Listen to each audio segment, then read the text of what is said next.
It was a conversation that was like, all right, let's audition. Let's see if you get it. And then if you get it, we'll go from there. Auditioned. They wanted me to do it.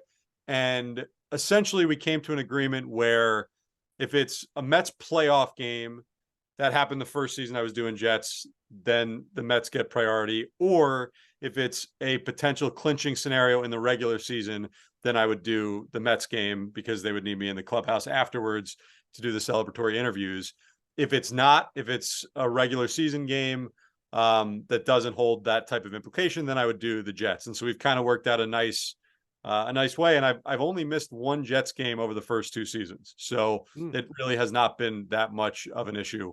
And I don't expect it to be a huge issue moving forward. It's 2 months, but it's also, if you think about it, it's 8 days that you got to figure out a way to make work if the Mets are in the playoffs and go on a deep run. Right. Cross that bridge.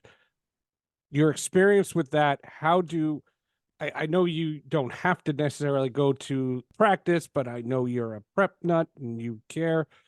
And I know you follow all these players on social media.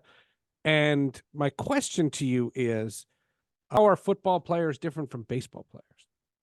That's a good question because I don't go to practice. I'm not out there, especially the first month during baseball season and during training camp and everything. I knew I should have had Brian Costello on.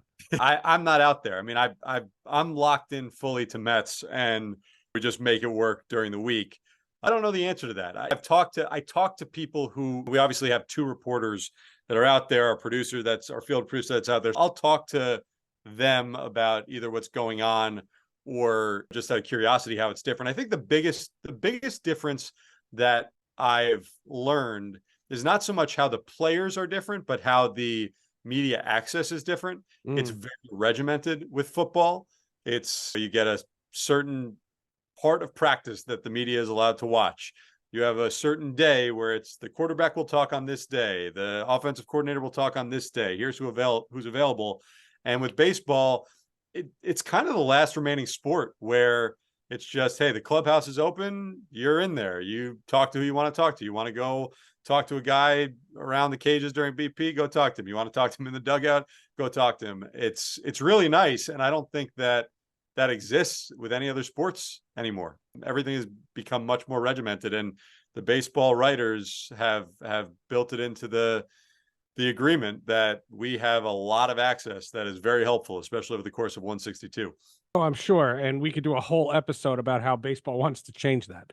And the fight that will go on as the media exists. And that's a bigger picture conversation because players don't relate to the media the way they used to. You have to struggle to get relationships now than you did 10 years ago because of social media and clickbait and things like that.